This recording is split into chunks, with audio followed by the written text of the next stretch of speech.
태조실록 3권 태조 2년 4월 26일 경자일 1393년 6월 5일 중추원사 이무에게 서강의 군선을 점검하여 왜구를 방비케 하다. 정부의 고위 관직인 중추원사 이무에게 명령을 내려 서강에 배치된 군용 선박들을 점검하고 관리하여 일본에서 쳐들어오는 해적들의 침입에 대비하게 하였다. 태조실록 3권 태조 2년 4월 27일 신축일 1393년 6월 6일 의창에 곡식을 내어 기민을 진율하다. 국가에서 곡식을 저장해두는 창고인 의창에서 곡식을 꺼내어 굶주리고 가난한 백성들에게 나눠주어 구제하였다. 태조실록 3권 태조 2년 4월 30일 갑진일 1393년 6월 9일 환왕의 기일이므로 음식의 가짓수를 줄이고 중들에게 권례에서 불경을 읽게 하다. 임금의 아버지인 환왕의 기일이었기 때문에 임금이 상을 차릴 때 음식의 종류를 줄이고 스님들에게 궁궐 안에서 불경을 읽도록 하였다. 벌레가 소나무를 갉아먹다. 벌레가 소나무를 파먹는 일이 일어났다.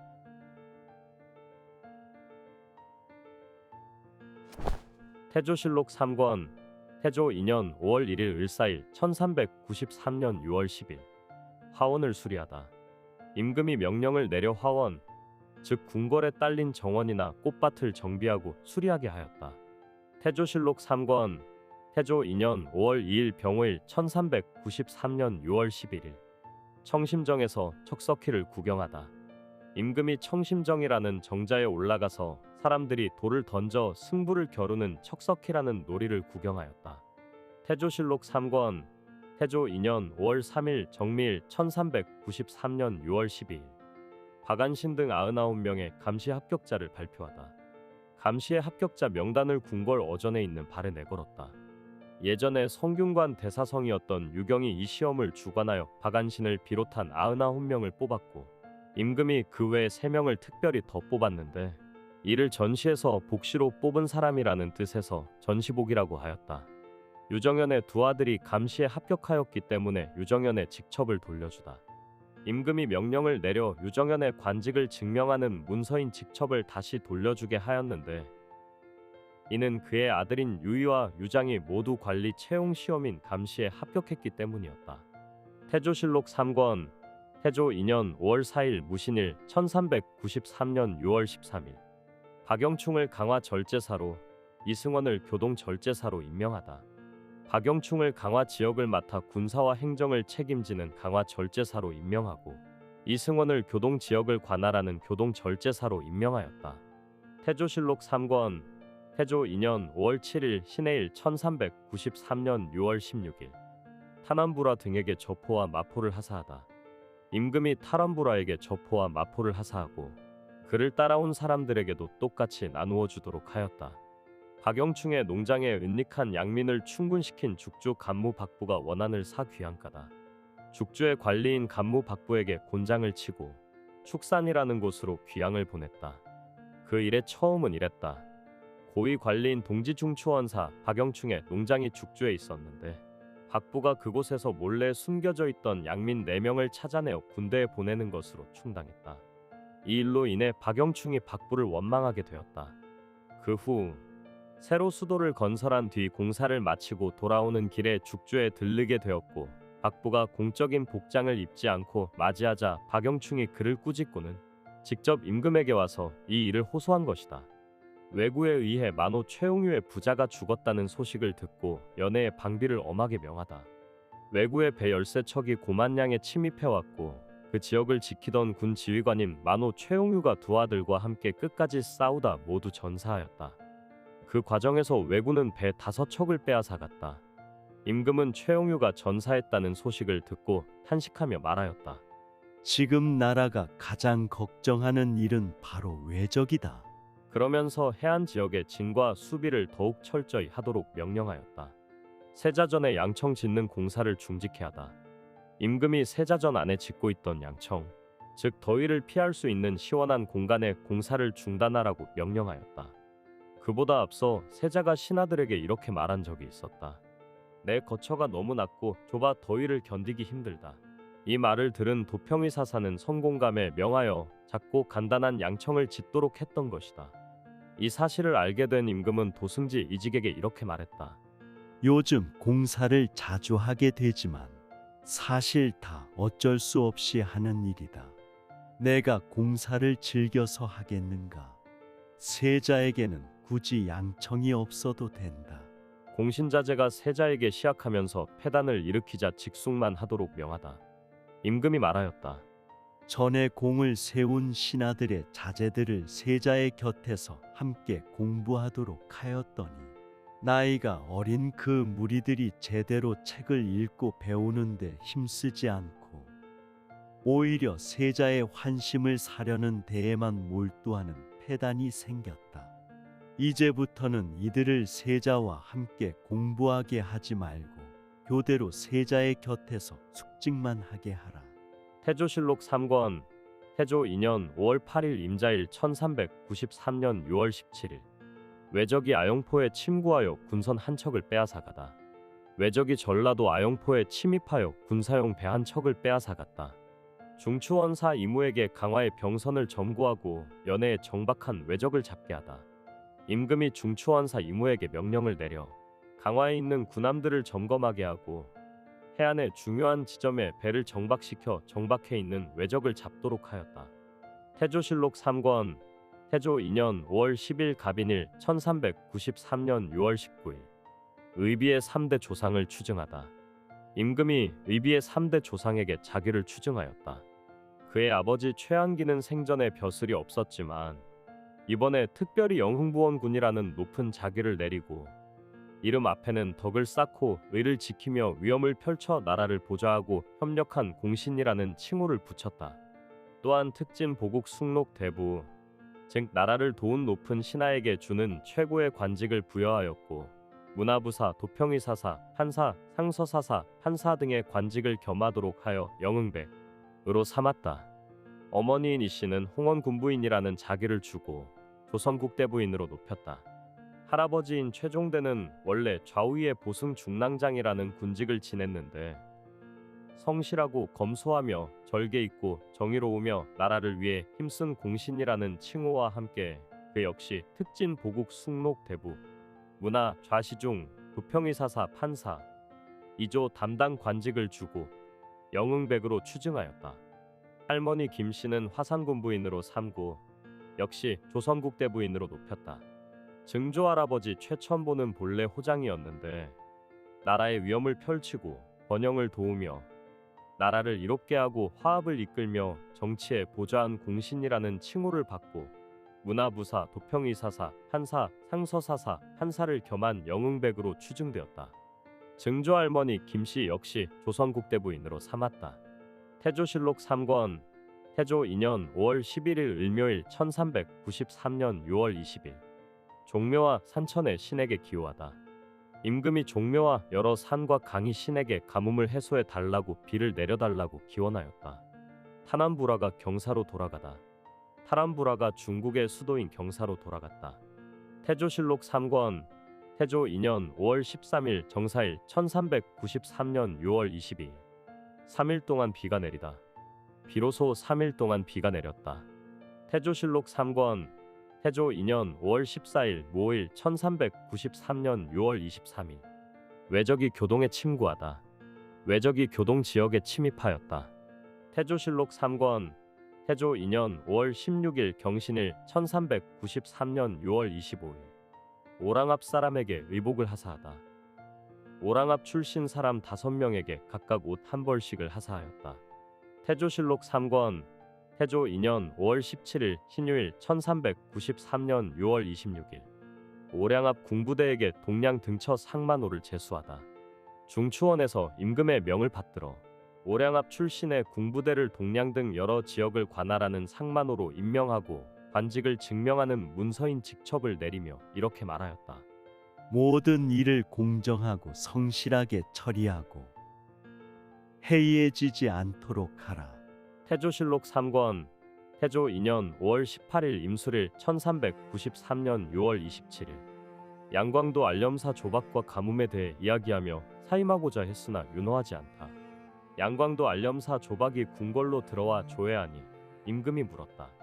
내가 듣기로는 양광도 전라도, 경상도 이 세 지역에 가뭄이 들어 곧 농사를 망칠 수 있다고 하는데 정말 그런가? 조박이 대답하였다. 전라도와 경상도의 상황은 제가 잘 알지 못하오나 양광도는 비가 계속 내려 벼이삭이 점점 잘 자라고 있습니다. 이에 임금이 크게 기뻐하였다. 그러자 조박이 임무에서 물러나게 해달라고 아뢰었다. 신은 과거에 특별한 공로도 없이 1등 공신에 포함된 적이 있사오며 이는 신 같은 평민에게는 최고의 영광이기에 감히 마음 편히 여기지 못하였습니다. 그런데 또 한 지역의 중요한 임무까지 맡게 되어 이는 마치 모기가 산을 짊어진 것처럼 무겁게 느껴집니다. 더욱이 예로부터 충성스럽게 일하던 신하가 밖에서 일을 하다가 도리어 참소를 당하고 비방을 받은 일이 많았으므로 바라건대 전하께서는 이 직책에서 저를 물러나게 하여 신의 생명을 지켜주소서. 그러자 임금이 말했다. 경은 어째서 그런 말을 하는가? 나는 신하에 대해 칭찬하는 자가 있더라도 반드시 그 내용을 확인하고 비방하는 자가 있어도 마찬가지로 살펴서 실상을 파악한 뒤에 상벌을 내린다. 그러니 경은 걱정하지 말고 임지에서 더욱 조심하며 직무에 임하라. 태조실록 3권 태조 2년 5월 20일 갑자일 1393년 6월 29일 외적이 교동에 침구하다. 외적이 교동 지역에 침입하였다.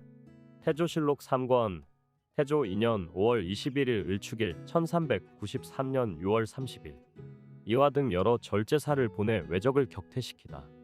의안백 이화와 여러 절제사를 보내어 외적을 공격하게 하니 외적이 싸움을 피해 도망쳤다.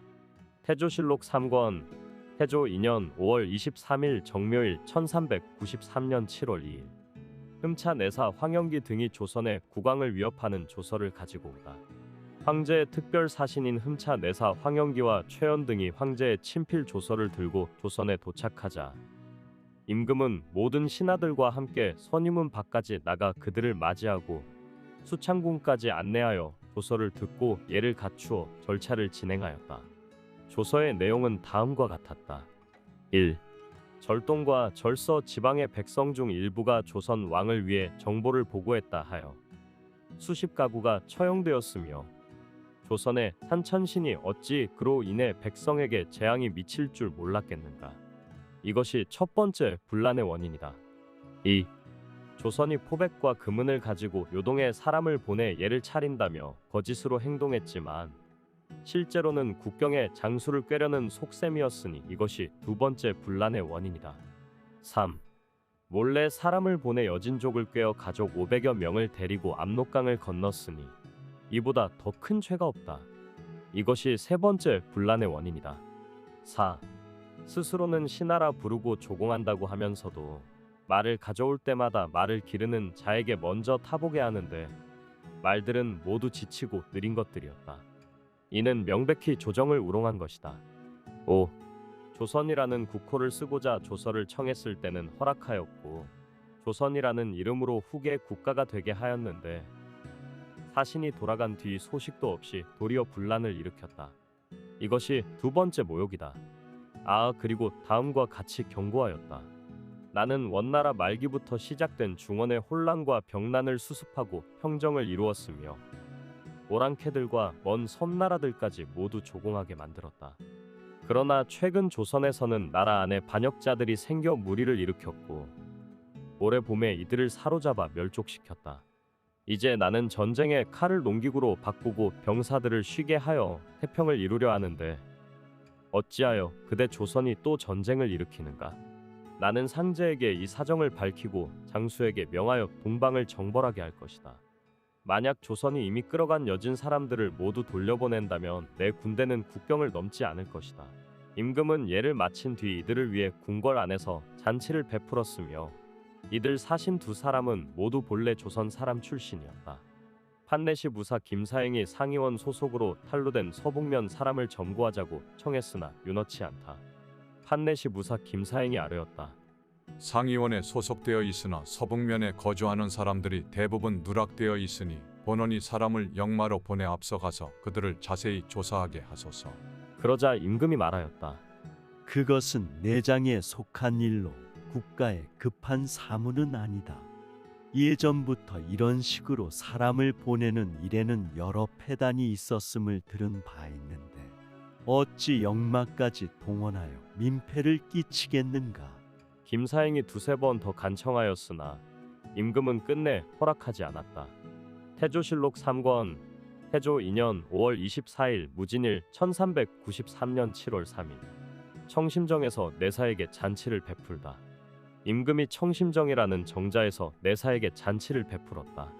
태조실록 3권 태조 2년 5월 25일 기사일 1393년 7월 4일 도당에 명하여 내사에게 잔치를 베풀게 하다. 임금이 도평이 사사에 명령하여 내사에게 잔치를 베풀도록 하였다. 이성 등지로부터 의탁한 여진인을 돌려보내도록 하고 황제에게 주문할 일을 의논하다. 임금이 황제의 명령을 따라 이성 강계 등지로부터 와서 조선에 의탁하고 머물던 여진 사람들을 찾아서 본래 있던 곳으로 돌려보내라고 명령하였다. 그리고 임금이 신하들에게 이렇게 말했다. 황제는 병력이 많고 정치를 엄하게 다스려 결국 천하를 차지하였지만 사람을 죽이는 일이 지나쳐서 원혼이나 대신들 가운데 목숨을 잃은 자가 많았다. 그런데도 우리 작은 나라를 자주 꾸짖고 무리하게 요구하는 것이 끝이 없다. 지금은 또 잘못도 아닌 일에 대해 나를 꾸짖고 군사를 일으키겠다고 위협하고 있으니 이것이 어린아이를 협박하는 것과 무엇이 다르겠는가? 이에 도승지 이직이 물었다. 그렇다면 어떻게 대답하시겠습니까? 그러자 임금이 말했다. 우선은 말을 낮추고 몸을 낮춰 조심스럽게 섬길 수밖에 없다. 그리고는 시중 조준, 김사영 등과 함께 황제에게 어떻게 아뢰고 대처할지를 의논하게 하였다. 태조실록 3권 태조 2년 5월 26일 경호일 1393년 7월 5일 해도로 유배된 공양왕의 친족들을 육지로 옮겨 생업을 안정시키도록 하다. 임금이 도승지 이직에게 명하여 도평이 사사에 전하라고 하였다. 예로부터 새로운 왕이 나라를 세울 때는 이전 왕조의 후손들이 후한이 될까 염려하여 그들을 의심하고 꺼리며 반드시 죽이려 하였지만 나는 그렇게 하지 않는다. 하늘이 나를 군주로 삼았으니 나라 안의 모든 백성은 내 자식과도 같아 피차 없이 똑같이 사랑하고 아끼며 하늘의 뜻에 보답해야 한다. 이미 공양왕은 편안한 곳에서 거처하도록 조치하고 그의 처자식과 아이들도 예전처럼 함께 있도록 하였으나 다만 그 일가친 척들은 섬에 유배되어 생계를 유지하기가 매우 어렵다 하니 내가 몹시 안타깝게 여긴다. 그러므로 공양왕 일가 중 거제도에 거주하는 사람들을 정해진 날에 맞춰 육지로 옮기고 각 주군에 분산 배치하여 안정된 생활을 하도록 하라. 또 그 중에서 능력 있는 사람이 있으면 선별하여 관직에 등용해 공정한 인사 제도를 시행하겠다. 도평이 사사에 명하여 이 일을 서둘러 시행하라. 이에 따라 도평이 사사는 경상도 안렴사와 거제 병마사에게 공문을 보내 모두 육지로 나오게 하고 완산, 상주, 영해 등지로 나누어 거처하게 하였다. 왕관과 왕승보를 불러오다. 왕관과 왕승보를 조정으로 불러들였다. 각 도에서 군사를 점거하여 군적을 올리다. 각 지방에서 군적을 작성하여 조정에 올렸다. 그보다 앞서 남은 박위, 진을서 등 8명의 절제사를 파견하여 왜구의 침입에 대비하게 하였는데 왜구가 물러가자 이들은 각자 맡은 지역에서 병력을 점검하고 명부를 정리하였다. 남은은 경상도에서, 박위는 양광도에서, 진을서는 전라도에서 군사를 점검하였고 나머지 지역들에는 안렴사들이 병력을 점검하도록 하였다. 이번에 작성된 군적에 따르면 경기 좌우도, 양광도, 경상도, 전라도, 서해도, 교주도, 강릉도 등 8도에서 마병, 보병, 수군을 합쳐 약 20만 800여 명이었고 이 외에도 자제들과 향리, 영리, 기타 여러 관리들 약 10만 500여 명이 등록되었다. 경상도에 가뭄이 들다. 경상도에 가뭄이 들었다. 태조실록 3권 태조 2년 5월 30일 갑술일 1393년 7월 9일 도당 대간 6조 등의 수령 적임자를 천거토록 교지를 내리다. 임금이 교지를 내려 다음과 같이 명하였다. 지방 관직인 수령은 군사와 백성을 모두 관할하는 자리이므로 반드시 문무를 겸비한 인재라야 맡길 수 있다. 내가 즉위한 이후로 사람을 뽑을 때마다 천거를 통해 임용해 왔지만 그 중에는 직책에 어울리지 않는 자도 많았다. 그러니 도평이 사사, 대간, 육조에서 각자 잘 아는 사람을 명수에 구애받지 말고 천거하여 차례대로 등용하도록 하며 각 부서의 명부에는 반드시 천거한 사람의 이름도 함께 기록하라. 만약 천거된 인물이 그 직책에 어울리지 않는다면 그 책임은 천거한 사람에게도 함께 물을 것이다.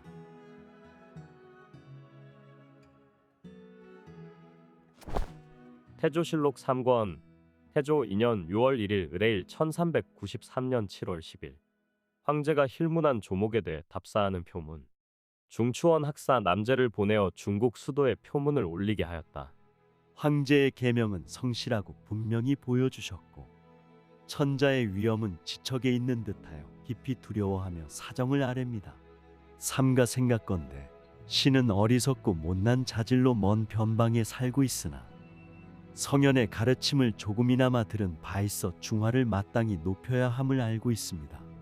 홍무 21년에 신우와 최영 등이 군사를 함부로 일으켜 요동을 향했고 25년에는 왕요와 정몽주 등이 신우의 뜻을 이어받아 장차 상국을 범하려 하였기에 신이 온 나라 백성들에게 오랑캐가 중화를 어지럽힐 수 없고 아랫사람이 윗사람을 거스를 수 없다고 일깨웠습니다.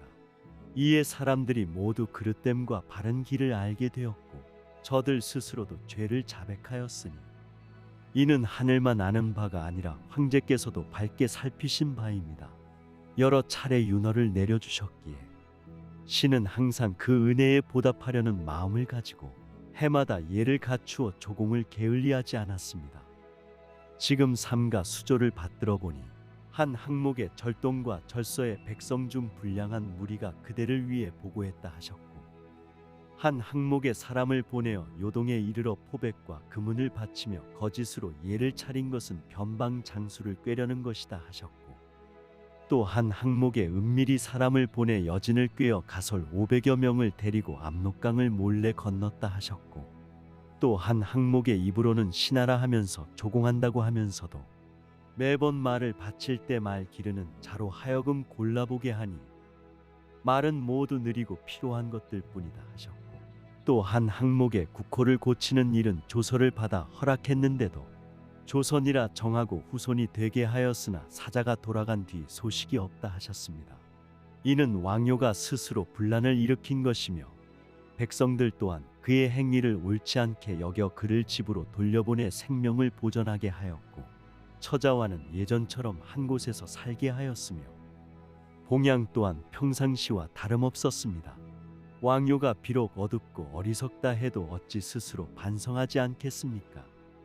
이는 곧 황제의 은혜가 미친 것이며 신의 마음에 다른 뜻이 없음이 분명합니다.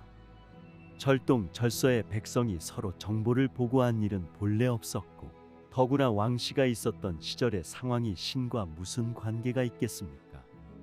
요동의 예를 행한 일 또한 상국을 우러러보며 사신이 왕래할 때 예의에 따라 행한 것으로 꾀하려는 뜻은 감히 품지 않았습니다. 여진은 동령부에 속해 이미 군사가 되었으니 마땅히 되돌려야 했고 꾀어 데려온 것이 아닙니다. 요동도사가 타란부라를 데려갈 때 그 관아 백성들 중 따라가지 않은 자들은 그들이 그곳에서 편안히 살고 싶었기 때문이며 신이 억지로 붙잡아 둔 것이 아닙니다. 우리나라에 무언가 이바지한 것도 없고 각자가 본래 하던 일을 하며 살아왔을 뿐입니다. 삼가 수조의 뜻을 받들어 타란부라의 관할에 있던 백성 중 남아있는 자들을 조사하여 실제 인원대로 보내겠습니다. 요동에는 예전에 본국 백성들이 가서 의탁했으나 고향과 친척을 그리워해 몰래 도망쳐와 산속에 숨은 자들이 있었습니다. 신이 처음에는 처리 절차를 알지 못해 요동에서 온 공문에 따라 사람을 보내 모두 붙잡아 오게 하였습니다.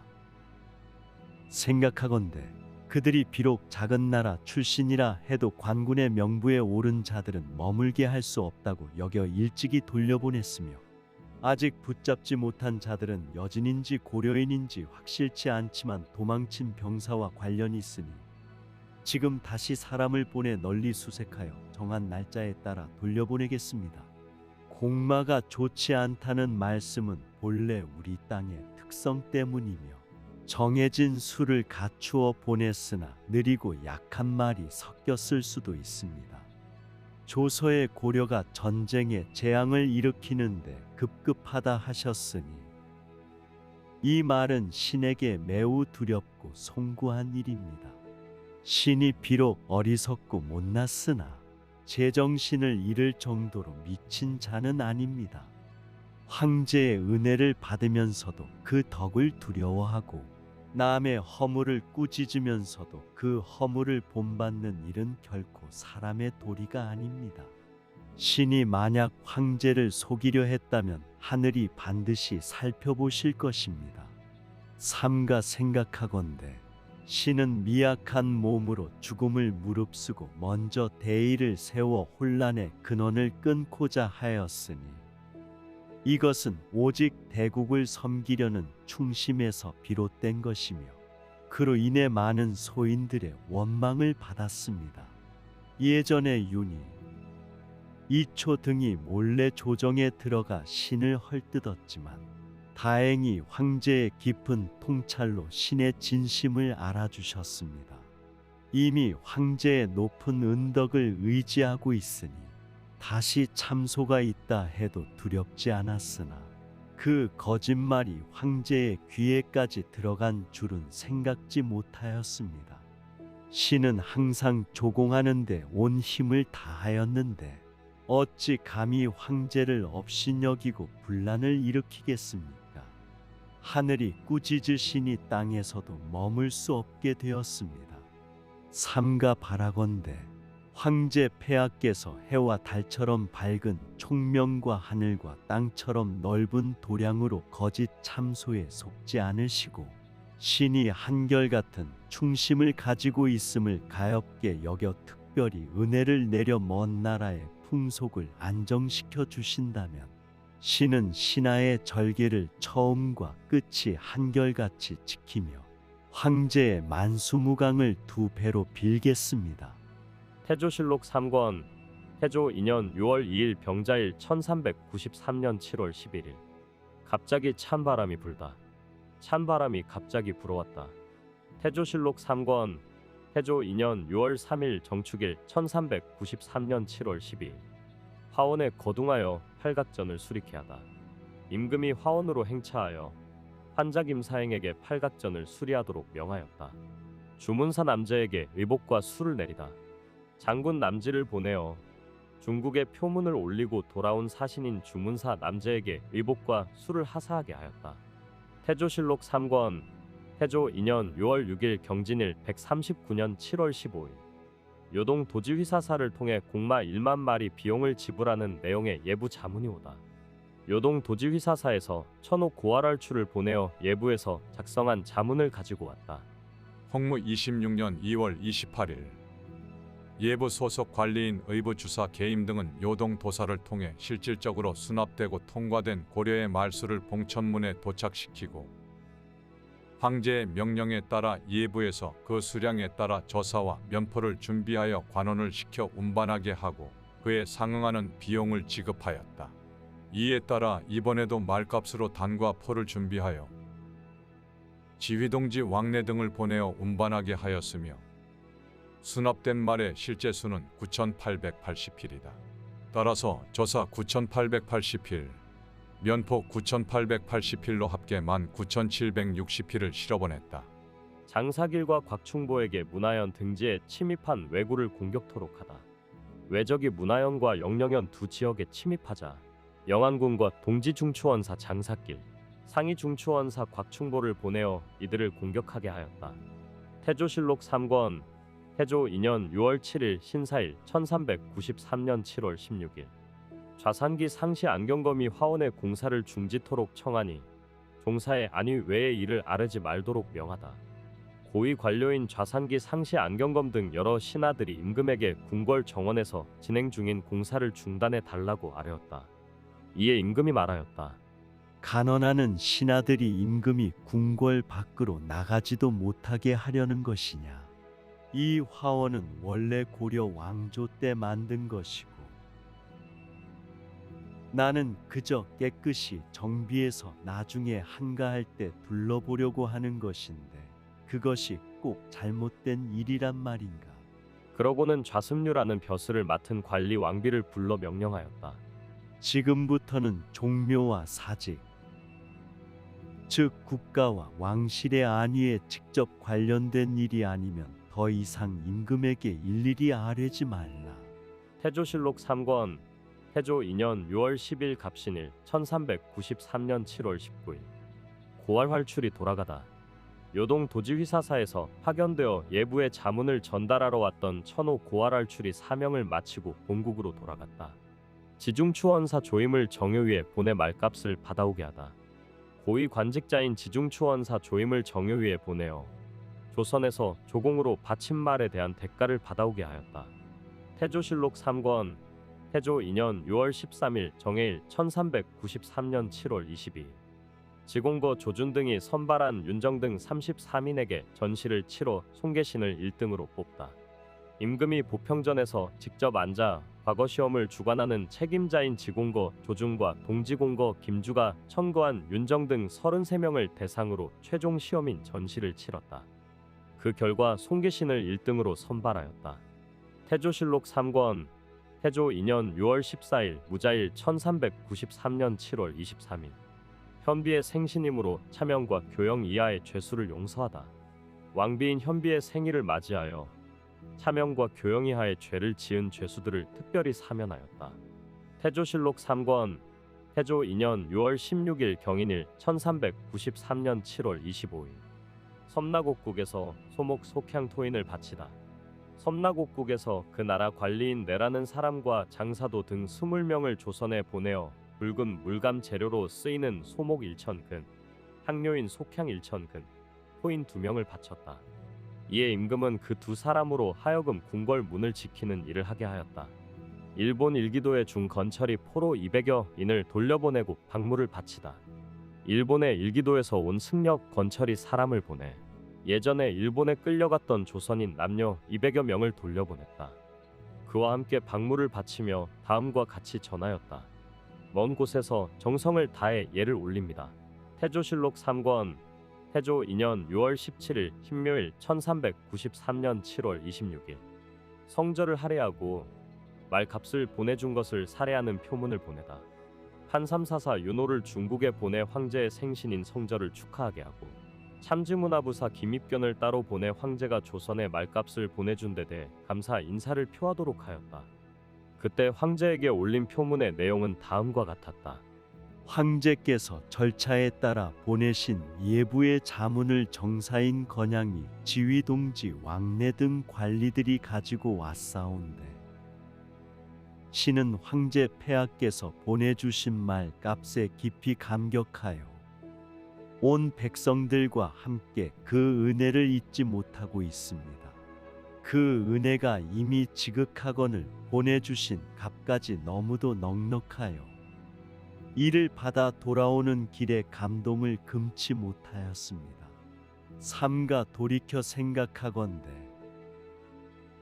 신은 스스로 보잘것없는 자질을 가졌으나 다행히 태평한 시대에 태어나 주어진 직책을 충실히 수행하며 조금이라도 이 큰 은혜에 보답하려 노력하였습니다. 최근 명을 받아 말을 바쳐 올렸사오나 외진 땅에서 기른 말이라 본래 품질이 좋지 않았고 황제의 마국간에 드리기에도 부족할까 염려하였으며 감히 그에 대한 값을 기대한 것도 아니었습니다. 값까지 내려주신 은혜는 상상조차 하지 못했기에 오히려 송구스럽고 감격스러웠습니다. 황제 폐하께서 우리나라를 차별 없이 너그럽게 대해 주시고 주시는 데는 후하고 받는 데는 가볍게 하신 그 은혜는 멀리 떨어진 외방까지도 감복하게 합니다. 신은 삼가 한 지방을 맡은 신하로서 더욱 조공과 예를 삼가며 황제 폐하의 만수무강을 기원하며 영원히 감사와 찬양의 정성을 다하겠습니다. 태조실록 3권 태조 2년 6월 19일 개사일 1393년 7월 28일 내시 이만을 죽이고 세자의 현빈 유씨를 내치다. 궁궐에서 일하던 내시 이만의 목을 베어 처형하고 세자의 부인 중 하나인 현빈 유씨를 궁 밖으로 내쫓았다. 태조실록 3권 태조 2년 6월 21일 을미일 1393년 7월 30일 대간 등에서 현빈 유씨 일의 정상을 밝히도록 상언하니 노하여 순군옥에 내리다. 대간과 형조에서 임금에게 아뢰었다. 가만히 살펴보건대 궁궐의 내시 이만이 차명에 처해지고 세자의 부인인 현빈 유씨가 궁에서 쫓겨나 친정집으로 돌아갔지만 백성들은 그 이유를 알지 못한 채 의혹과 두려움을 떨치지 못하고 있습니다. 바라건대 전하께서는 가까운 신하 한 사람을 법사에 보내어 직접 조사하게 하시어 이 일의 전말을 분명히 밝혀 백성들의 의심을 풀어주소서. 이 상소에 임금이 크게 노하여 우상기 상시홍보 자습류이조 사원부 중간 간부인 이수 임금의 곁을 모시는 시사 의원 형조 정랑 노상 등 상소에 참여한 관리들을 순군옥에 가두게 하였다. 태조실록 3권 태조 2년 6월 22일 병신일 1393년 7월 31일 현빈 유씨의 일을 함부로 논한 대간 형조의 관원들을 순군옥에 가두다. 현빈 유씨와 관련된 일을 함부로 논의한 죄로 다음의 관리들을 순군옥에 가두게 하였다. 좌간의 이왕, 우간의 민여익, 직무나 정탁 기거주 이지강, 우복골 윤장, 우습류 왕비, 형조 전서 이서, 형조 의랑 조사의 최사해, 형조 좌랑 민사정 겸 사원부 중승 박포, 답단 진경 이치, 참대 감찰 유선 등 총 14인이다. 그리고 정익에 남은 조기 황희석에게 이들에 대한 국문을 맡기도록 명하였다. 그보다 앞서 임금은 좌시중 조중과 우시중 김사영에게 이렇게 말하였다. 궁궐 안에서 일하는 어린 내시나 후궁을 내쫓고 처벌하는 것은 내 집안의 사적인 일인데 외부 신하들이 그것을 논하는 것은 부적절하다. 그런데도 대간과 형조에서 그 일을 논의하고 나섰으니 이는 외부 사람들이 멋대로 의심을 품고 서로 모여 소문을 퍼뜨리는 결과를 낳을 것이다. 이는 단지 그들이 먼저 나선 것이 아니라 그 뒤에 더 많은 사람들의 뜻이 따르고 있다는 것을 뜻한다. 따라서 이들을 모두 옥에 가두어 직접 신문하려 한다. 이에 조준 등은 아무 말도 하지 않은 채 물러나 도승지 이직에게 가서 이렇게 전하였다. 대간과 형조는 나라의 기강이 걸려있는 중요한 기관이기에 예로부터 매우 귀중하게 여겨져 왔습니다. 그런데 이 모든 기관의 관리들이 갇히게 되면 국체의 손상이 클 것이니 말을 잘하여 임금께 아뢰어 주시기 바랍니다. 이직이 들어가서 그 말을 아뢰니 임금은 그 말을 옳게 여기고 처음에는 해당 사안의 실무자들만 가두어 신문하려 하였다. 하지만 이미 신문 과정에서 나온 진술 내용이 관련자 전체에게 연결되어 있었기 때문에 결국 모두를 옥에 가두게 된 것이었다. 태조실록 3권 태조 2년 6월 23일 정유일 1393년 8월 1일 현빈 유씨의 일에 관련된 대간의 관원들을 귀양 보내다. 홍보, 이수, 윤장, 진경, 이치, 최사해, 조사해, 왕비는 그 본향으로 귀양 보내고 이원은 중림으로 귀양 보내고 노상은 전라도 군영으로 귀양 보내고 이조는 각산으로 귀양 보내고 이서, 박포, 민여익, 정탁, 이왕, 이지강 등은 공신임으로 사제로 돌아가게 하였다.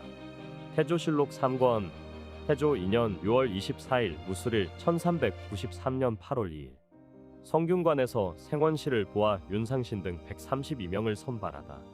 성균관에서 생원시험을 치러 윤상신 등 132명을 선발하였다. 한삼사사 윤호의 졸기 참지문화부사 김입견을 윤호 대신 성절사로 보내다. 하성절사로 임명되었던 판삼사사 윤호가 금암역에서 죽었다. 부고가 궁궐에 들어오자 임금은 3일 동안 조회를 정지하게 하였다. 윤호의 자는 중문이며 화평군 윤회의 아들이다. 성품이 바르고 글씨를 조금 잘 썼다. 공민왕 때 벼슬하였는데 공민왕과 바둑을 둘 때 일부러 이기지 않았다. 왕이 명하여 옛 시를 쓰게 하자 윤호는 당나라 이신의 이사전을 읽고 지은 시를 써서 바쳤다. 그 시는 다음과 같다. 어두운 곳을 속이는 일도 그렇지 못할 것인데 밝은 곳을 속이는 일은 마땅히 제 손으로 죽어야 될 것이다. 한 사람의 손으로서는 천하의 눈을 가리기가 어렵겠구나. 공민왕은 이 시를 넌지시 가나는 것으로 여기고 마침내 윤호를 멀리하여 양광도의 도순문사로 임명하였다. 윤호는 병력을 지휘할 때 꾀가 뛰어나 여러 차례 왜구를 잡았고 계림 부윤으로 있을 때에도 방어를 잘하였다. 조선 개창 초기에 왕을 추대하는데 공을 세웠고 명을 받아 중국 수도에 가 조회하게 되었으나 병이 있었음에도 사양하지 않고 병을 참고 가다가 길에서 죽었다. 아들은 없었다. 그 대신으로 참지문화부사 김입견을 보내 성절사를 맡게 하였다. 태조실록 3권 태조 2년 6월 26일 경자일 1393년 8월 4일 서방에 붉은 기운이 끼다. 서쪽 하늘에 붉은 기운이 나타났다. 태조실록 3권 태조 2년 6월 28일 이민일 1393년 8월 6일 예조 전서 이민도가 종묘 적전에 제사에 7일간 재개하는 것 등을 규례로 삼도록 청하다. 예조 전서 이민도 등이 임금께 상서를 올려 아뢰었다. 나라를 유지하는 데 있어 가장 중요한 예는 제사입니다. 옛 사람들은 제사를 앞두고 7일 동안은 속된 일이나 부정한 것을 삼가고 3일 동안은 더욱 엄숙하게 마음과 몸을 정결히 하여 하늘의 신이 감동하고 사람의 혼령이 감응하도록 하였습니다. 이는 모두 제사 지내는 사람의 정성에서 비롯되는 것입니다. 공자도 말하였습니다. 조상에게 제사 지낼 때는 실제로 그 조상이 눈앞에 있는 듯이 여기며 신에게 제사 지낼 때는 정말 신이 와 있는 것처럼 여겨야 한다. 또한 내가 직접 참여하지 않으면 제사를 지낸 것이 아니다라고 하였습니다. 삼가 바라건대 전하께서는 종묘와 적전의 제사에는 반드시 7일 동안 재개하고 3일 동안 다시 재개하여 몸소 작헌예를 행하시어 후세에 본보기를 남기소서. 만약 부득이한 사정이 있을 경우에는 세자가 대신하여 제례를 진행하도록 하소서. 태조실록 3권 태조 2년 6월 29일 개묘일 1393년 8월 7일 판중추원사 남은을 시켜 윤호의 빈소에 치정케 하다. 임금이 판중추원사 남은에게 명하여 금암역에서 죽은 윤호의 빈소에 가서 예를 갖춰 조문하게 하였다.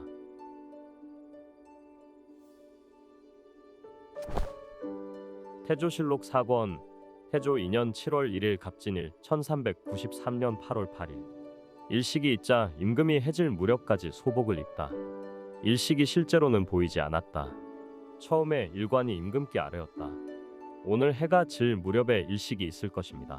이에 임금은 일식이 재앙의 징조일 수 있다고 여겨 상복처럼 흰 옷인 소복을 입고 해가 질 때까지 조심스럽게 기다렸다가 해가 완전히 진 뒤에야 소복을 벗었다. 정사를 볼 때에는 개문한 후 평전에 들어오도록 명하다. 임금이 도승지 이직에게 명하였다. 요즘 매일 정사를 볼 때 대소 신하들이 허락도 받지 않고 갑자기 보평전으로 들어와 아뢰니 매우 거만하고 무례한 행동이다. 이제부터는 첨절제사로 하여금 전각의 문을 지키며 확인하게 하고 반드시 미리 알리고 허락을 받은 뒤에야 들어오게 하라. 태조실록 4권 태조 2년 7월 2일 을사일 1393년 8월 9일 내시 별감 한계보를 왕사 자초에게 보내 서울로 돌아오도록 청하다. 임금이 내시 별감 한계보를 보내어 왕사 자초에게 전하게 하였다.